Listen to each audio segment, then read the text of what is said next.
Here we have the 2019 Hideout by Keystone 178 LHS. Up front you have your chains, your 7-way, your breakaway. You got your tongue jack here, crank it up and down to raise and lower the tongue. You got your propane tank up here. All you have to do is just turn it on. You got a brand new 12-volt battery up here. Moving on the side, you got your front storage pass-through right here. Your storage door has a baggage hold back right there. Same on the other side, there's another door there. You have stabilizer jacks, there's 4 of them, 1 on each corner. You'll have to get your unit leveled, blocks on the tires for side to side, and use the front tongue jack for front and back leveling once you're unhooked. Once it's all leveled, then you crank the stabilizer jacks down until they hit the ground, or if you have blocks under them, just put a little pressure. You don't want to try and lift up the camper because it will bend those jacks. There is a crank on the other side over there. I'll show you that when we go over there, but that just goes right on the end of that drive nut right there, and you can crank it up and down with that. You got the back of the fridge right here, and this hose sticking out is the drain for the condensation. You'll never have to go back here, it's just where we service it, so you don't have to worry about that. You get the back of the air conditioner there, so there is little holes right there. That is for the condensation and water to drain from the air conditioner there.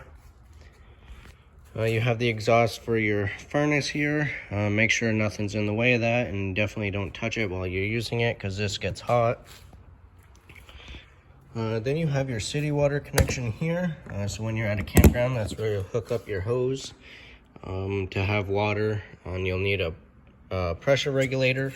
It's just a brass fitting that goes on either end of the hose, and that just makes sure you have proper pressure going into your unit, because at campgrounds there's a lot of people, so sometimes there isn't a lot of pressure, so it'll give you that good pressure, or it'll keep it down if there's too much pressure.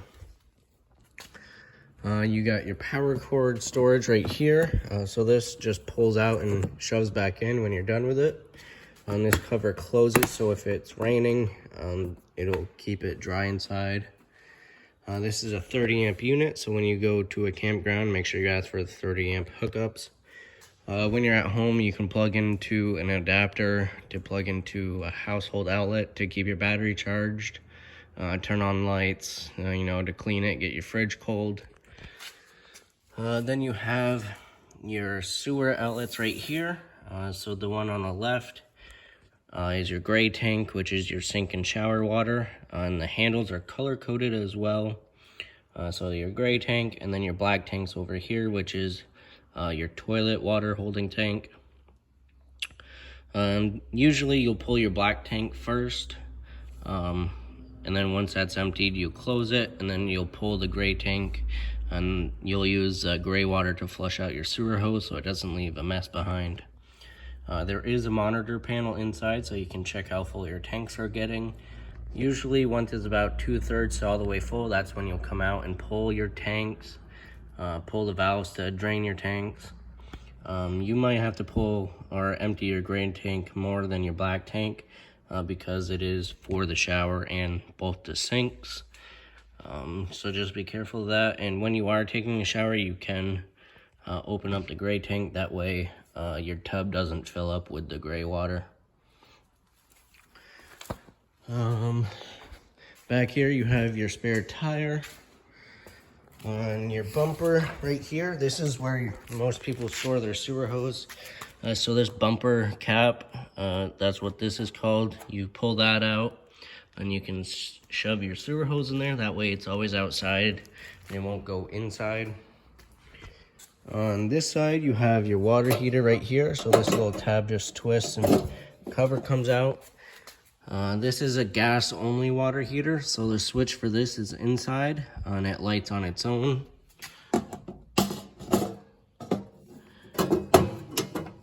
Alright, then you have your freshwater connection here. So this is a gravity fed tank, so all you have to do is take that cover off, put your hose in there, and it'll fill up your tank. There is a portable water tank, so If you're going dry camping to a state park, or if you're going on a long trip, you'll have water on board with you if you have to stop or whatever. And then the drain for that is right here. So if you're getting ready to winterize it, or if you're going on a trip and you don't want water in the tank, you can unscrew this cap here and it'll just empty the tank for you. You got outlets here, so you can plug things in. You got outside speaker there and there. Then you have the other side of your storage compartment and another door hold back there. And this is the crank for the stabilizer jacks. So that end will just slide right there, and then you can crank it up and down. Then your door right here, so this is on a spring, so it'll always keep the door open when you open the door, and it will make it less resistible to the wind opening and closing the door all the time. And it'll also keep it out of the way of the awning, so when you go and open the awning, the door won't be in the way. And if you didn't want this, you can just pop that shock off. I don't think it would be a problem because I don't think the door will go all the way there, but that's just it's a nice little feature. Then you got your screen door. All right, now we'll move inside. So your steps here, these just kind of pull out, so you lift up on it and pull it out, and then it'll just sit there. The previous owner put a little carpet on here so you can wipe your feet, and you'll have a little bit of traction on the step.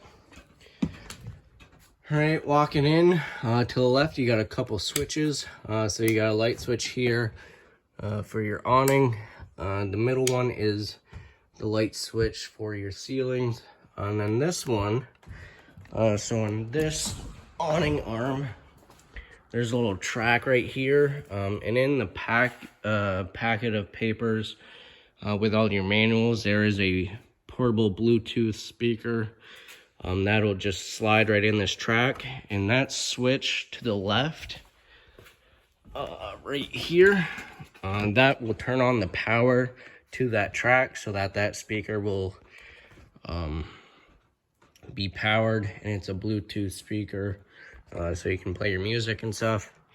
Then you got your awning switch, so you have in and out. And with these awnings, so on each arm, there's this right here. You can loosen this nut, and you can slide in the arm a little bit and then tighten it. That'll just put a pitch on the awning, so if it's sprinkling, the rainwater will run off a little bit. But if it is downpouring and really windy, just bring in your awning. That way no damage is caused to it. And then every time you go in for the night, make sure you bring it in, because you don't know what can happen overnight. And when rolling it out, you'll have to watch it because they don't stop on its own. So there'll be a valance that'll fold down, and you'll be able to see the bare tube. Once you can see that it's all the way out, just let off the switch. And then rolling it in, you just press and hold it until it stops, and then you're all set. All right, you got your bed area over here with some closet space on each side, and you got outlet there and USB port. Nothing on this side though. You got your air conditioner here. It's just a household air conditioner, so pretty simple. You do have a light right there. I'm guessing the previous owner installed that for a little nighttime reading light or whatever. You got some storage up here. You got your TV hookups here. You have your thermostat here. This is for your furnace, and you got one lever on here, so this is your on-off switch and your temperature control. With this, you want it clicked all the way to the left for it to be off, especially in the winter or if you're not using it. This only goes down to 50 degrees, so if it gets below 50 and that's not clicked all the way off, the furnace will try and light itself. So you just want to be careful of that. There's no numbers up here, but if you just kind of line up with the numbers down here that'll give you the temperature you want to set to. And then obviously this tells you the temperature inside here. Then you have your monitor panel here. So if you click each button, it'll light up. And it'll just tell you how full your tanks are. So your battery is fully charged. There is water in the fresh tank. On your black tank, I'm currently filling that up to flush it out. So you're starting out fresh and you won't have to deal with that because it is a used camper. So that is full right now, but it will be empty before you come and pick it up. Then you have your water pump switch. So that will be for your portable water tank. All you do is just click that on. Once it builds up pressure, it'll stop. And then every time you turn on a faucet, it'll kick back on again. And just turn it off when you're done camping. Or if you're, done dry camping or off the side of the road or whatever. Then you got your water heater switch here, so you just flip that on. This light will come on. That's a fault light, so if it does not light, that light will stay on. If that light goes out, that means it's lit. If it goes out and comes back on, that means it didn't light. And it usually takes a couple seconds to think and then light. Then you got your stovetop light and fan here, and your little cooktop. You will need a lighter to light this. All you do is just turn this to light. Light your lighter, usually a grill lighter, and then you'll be all set. Household microwave, and you got storage on each side. Your sink here. You got a little radio for inside, and that'll also play through the speakers outside. Then you got the furnace here, so that's where the heat will come out of. You got a propane and carbon monoxide alarm there. That is hardwired to your battery up front, so just like a smoke alarm. If that battery starts going dead, that'll beep a little bit. And then that is your converter right here. So if you push the top of this, it'll come down, and so it has all your fuses and your breakers right here. Then you have your fridge right here, and so right here you have a little lock. You just push that up and you can open your fridge. And you got a little freezer part right here. And then right here, this is how you turn it on and off. So you got your on off button here, and this determines what source you're running off of. So with it pushed out, it's on gas. With it pushed in, it's on auto. On auto, it's looking for electricity first. If you lose power overnight or whatever, or if you're just not plugged in and your propane is on, it'll automatically go on to gas. And then just turn it off when you're done. Alright, the last thing is the bathroom, and that's behind this door. And so you got a nice big bathroom for a camper this size. And the lights in here are manual. There's no light switch, so you just have to push them on. So you got your toilet here. You got a foot lever on the right side right here. So if you press a little bit, it'll add water. If you press it all the way, it'll flush it down. Then you got your sink with a decent amount of counter space for a bathroom. Then you got your medicine cabinet here with a mirror. You got the main GFI outlet, so if your outlets stop working, check this. It's just like at your house. You got your reset button and stuff. You got some storage underneath. Then you got your shower and tub here. Just regular hot and cold water, and your shower curtain. There is a vent right here, so you can crank this up, and then you got a fan right there. And then when you're done, you can crank it down.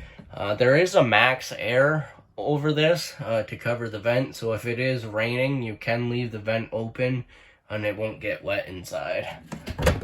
So that's pretty nice that the previous owner had that on. It's a very nice feature to have. So that is everything to do with a 2019 Hideout 178 LHS.